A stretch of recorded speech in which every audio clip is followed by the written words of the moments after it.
está con nosotros Ivonne Núñez, ministra de Trabajo. Ministra, le saluda Juan Javier Benedetti. Buen día, bienvenida a este programa. En la Ley de Eficiencia Económica y Generación de Empleo vigente desde el año pasado, se establecen beneficios tributarios para los contribuyentes que generen incremento de plazas de trabajo a jóvenes entre 18 y 29 años de edad, a más de un mes de vigencia de esta ley referida. ¿Cómo van los registros de contratos juveniles en su ministerio? Muy buenos días. Un saludo para usted y para la audiencia de este importante medio de comunicación. Los registros hasta el día 17 de enero del año que decurre, considerando el mes de diciembre, finales de diciembre, nos arrojan en el Ministerio de Trabajo una inscripción de 21.000 contratos de trabajo comprendidos entre los 18 y 29 años de edad, lo cual significa que la ley en este momento ya que está en vigencia tiene una aplicación directa, y hemos conversado con el sistema de rentas internas para los respectivos cursos.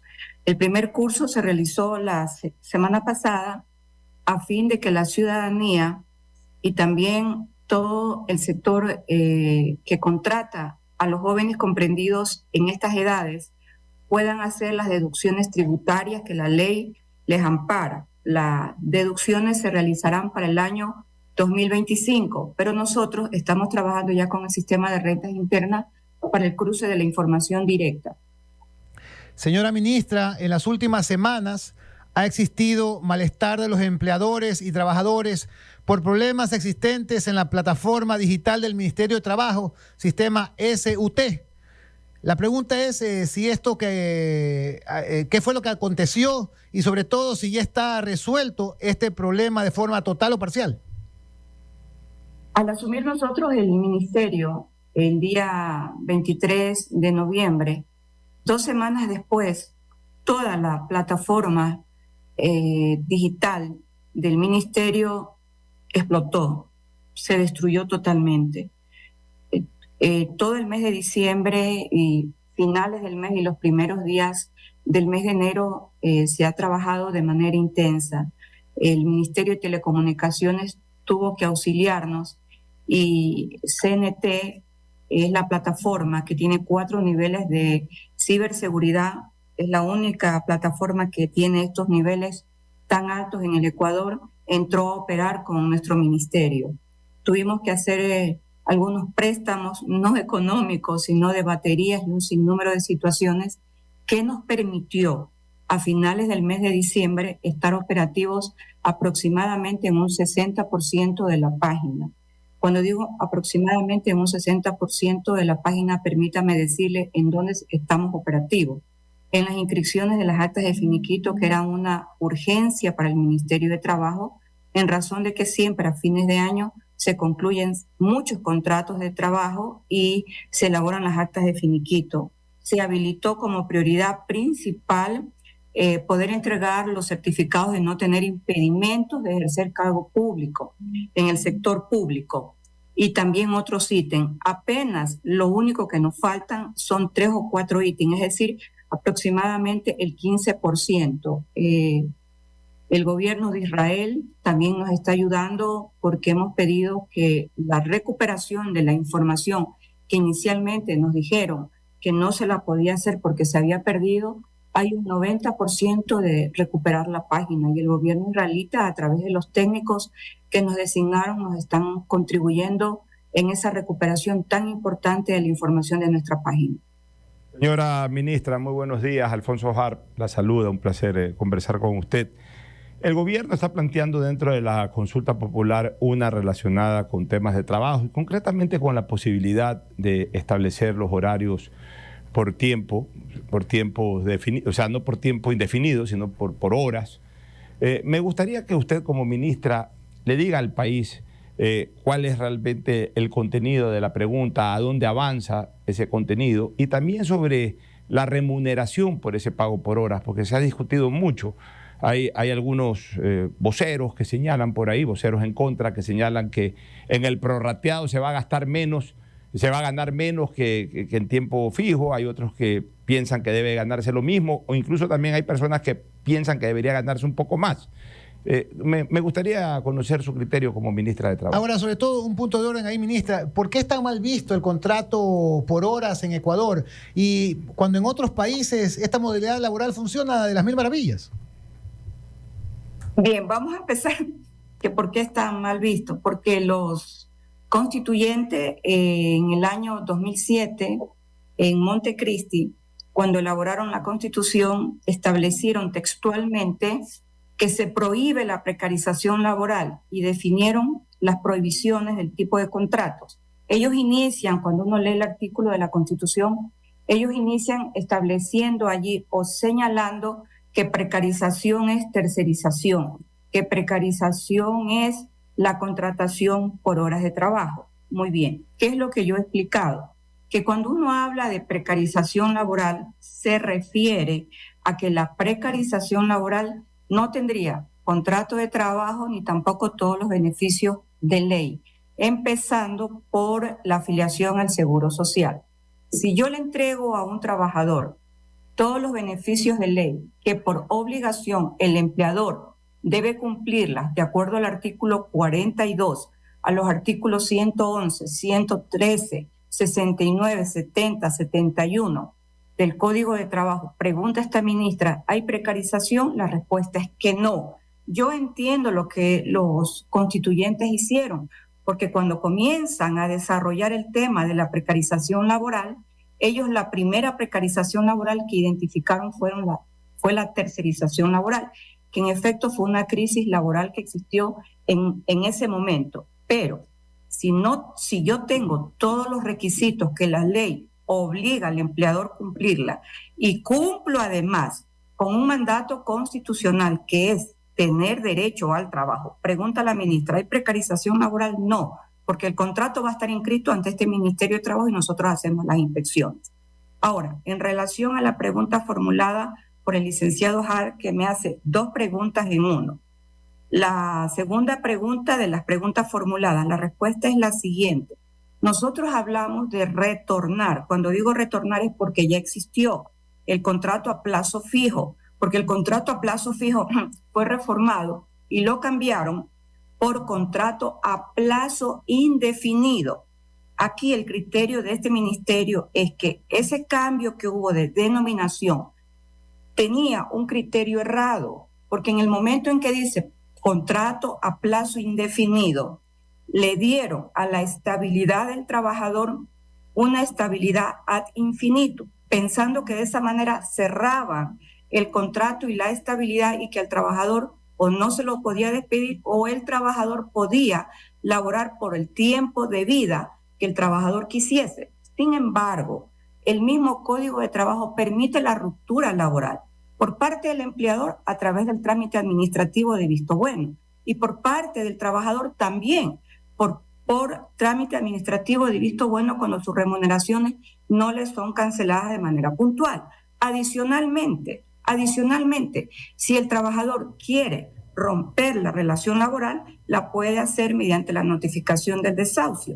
Y si el empleador también la quiere romper de manera abrupta, también lo puede hacer pagando las indemnizaciones establecidas en el artículo 188. Esto es despido intempestivo. En definitiva, el nombre del contrato no le da estabilidad ad infinitum. Estoy demostrando que sí se puede romper el tipo de denominación porque la misma ley lo permite.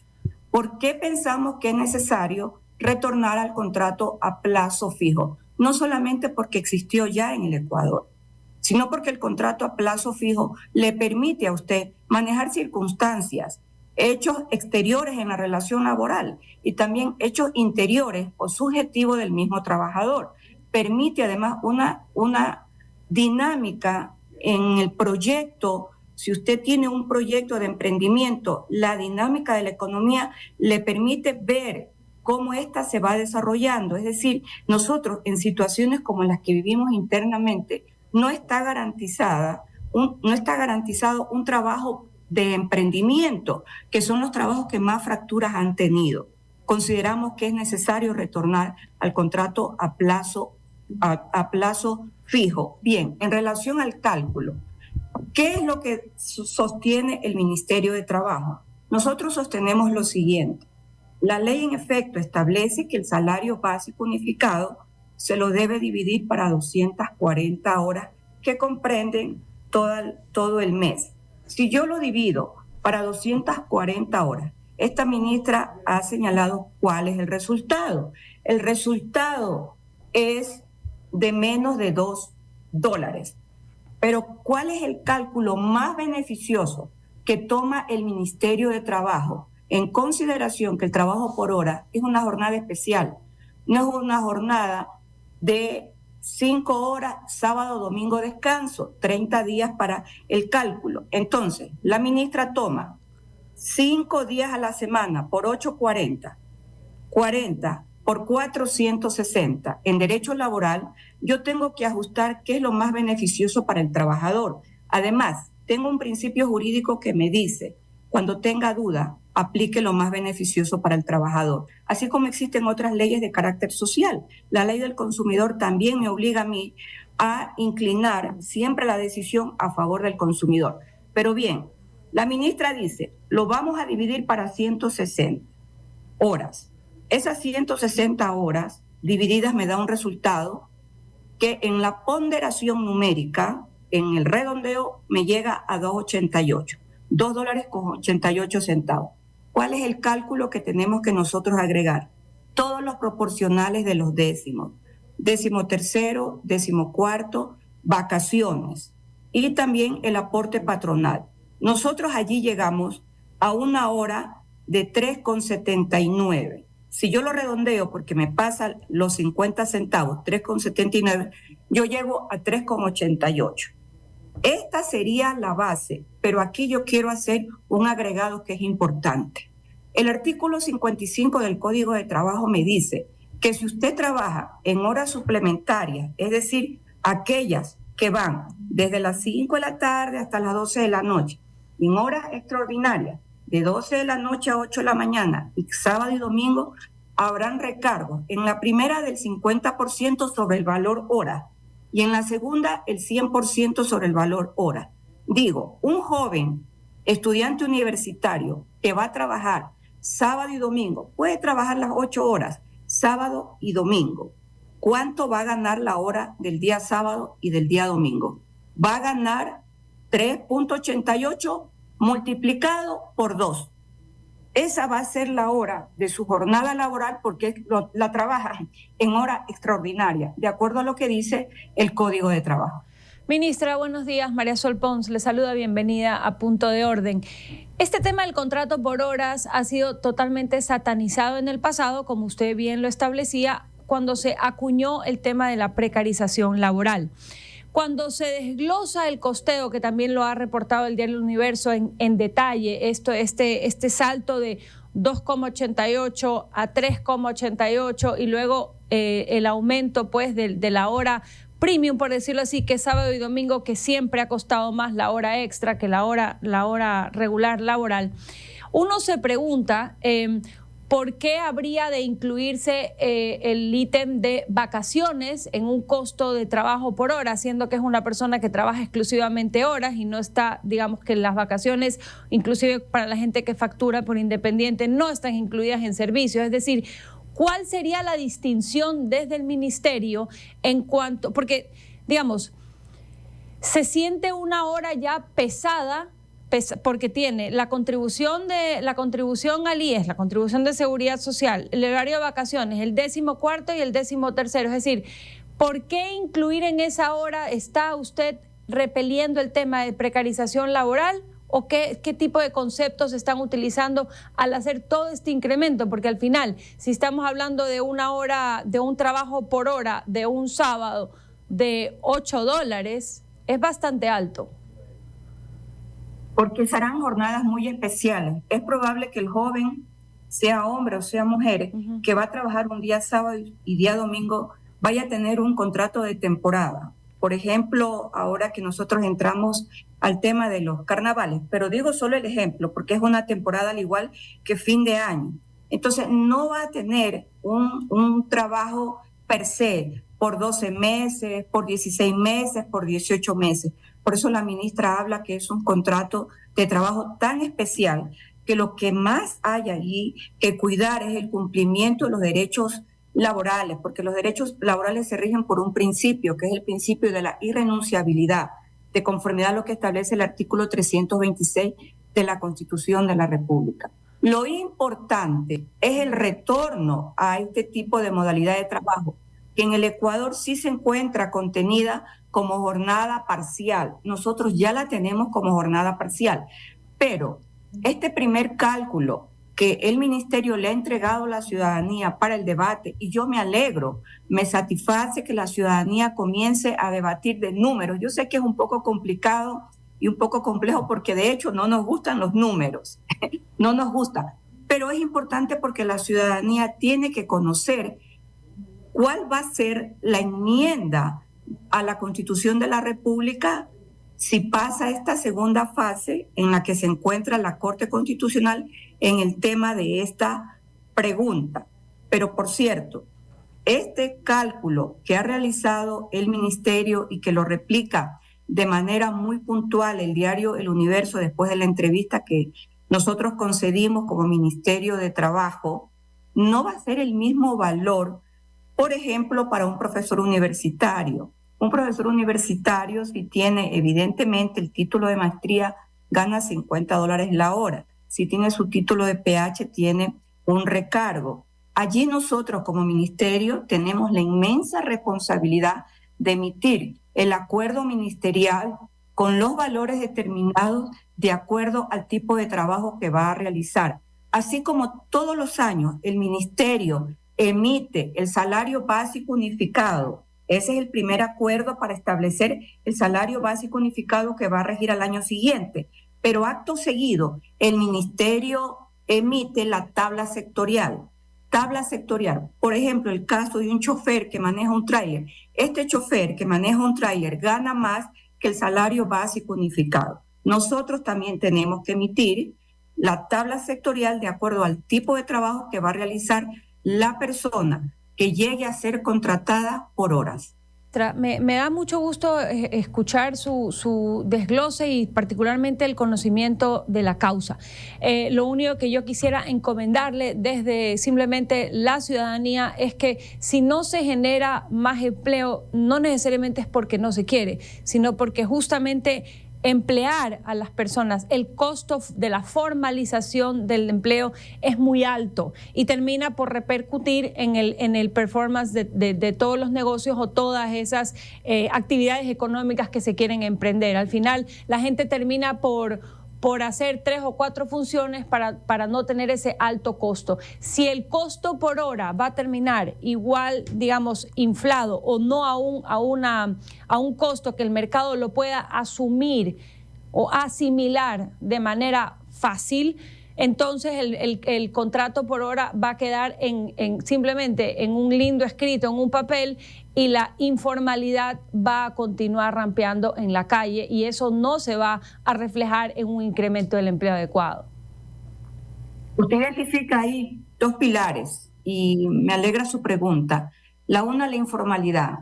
Indudablemente nosotros tenemos que la informalidad convertirla en formalidad con todos los principios jurídicos del derecho laboral, pero también con el cumplimiento de las normativas del Código de Trabajo.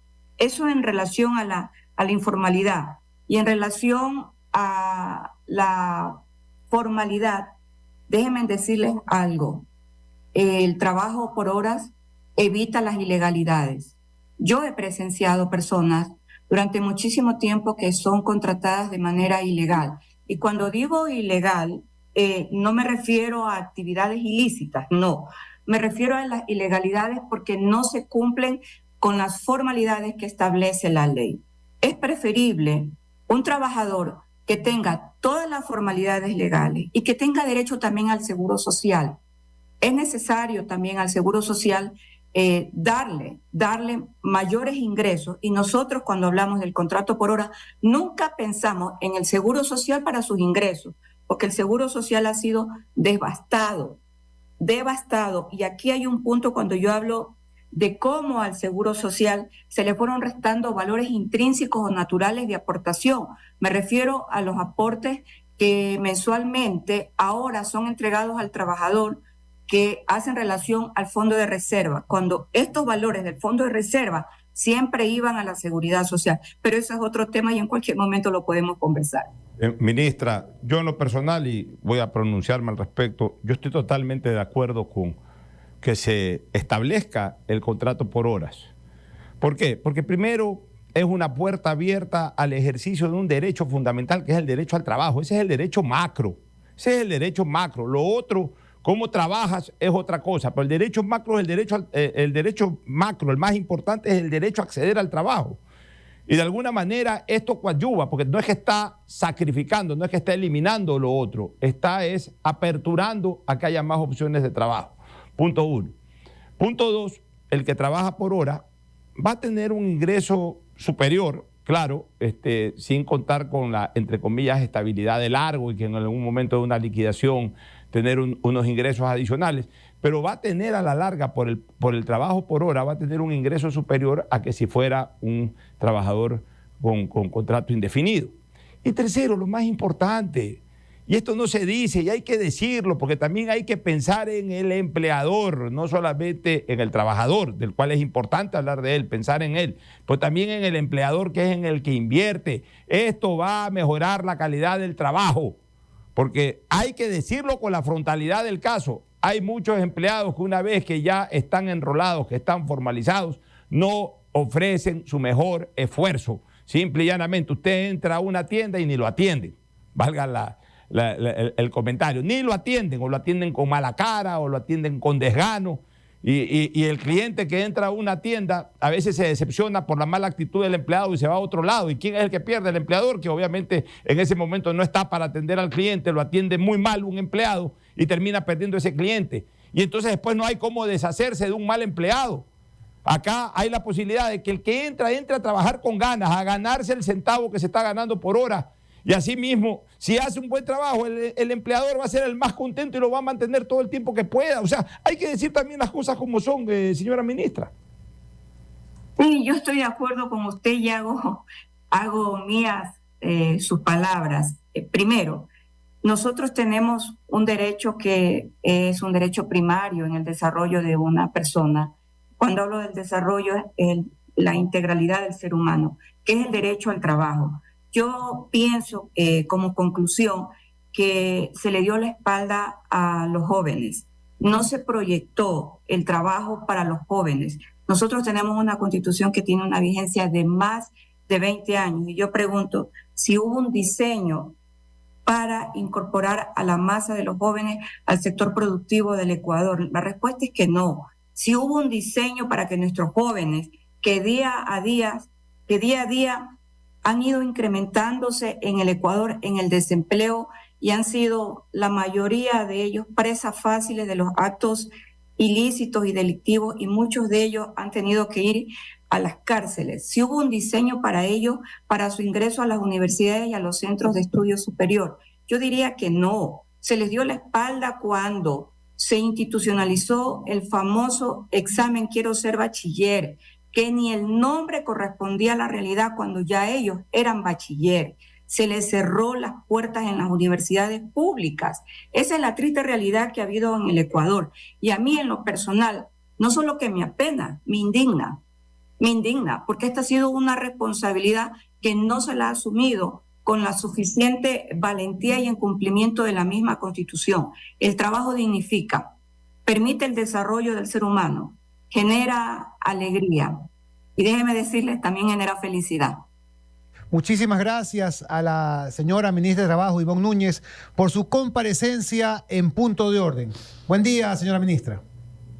Muy buenos días a ustedes y estamos esperando el día de hoy la notificación de la Corte Constitucional en relación a las 4 preguntas que serían enmienda constitucional. Gracias, que tengan buen día.